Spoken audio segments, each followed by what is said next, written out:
Ayan guys, mag-ano tayo, mag-open tayo ng parcel. Dahil may bibigyan ako nito guys. Wallet pang lalaki. Dalawa to guys. Ayan. Dahil dalawa ang lalaking crush ko na bibigyan ko. Char lang. Ayan guys, ganda ng wallet guys. Ayan. Dalawa yan, tig-isa sila.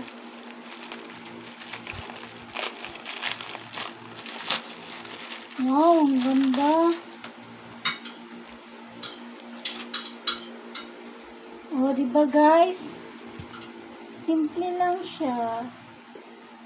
Ayan. Tapos, pag iregalo ko to guys, lalagyan ko siya ng pera. O, diba? O. Dalawa kasi ang bibigyan ko guys. Ayan. Ang ganda. Sayang sinira ko yung plastic. Pero okay lang. Mahalaga guys yung laman nito. Diba? Ang laman nito ang mahalaga. Lalagyan ko to ng laman bago ibigay. O, diba guys? Ang ganda guys. Yun lang guys.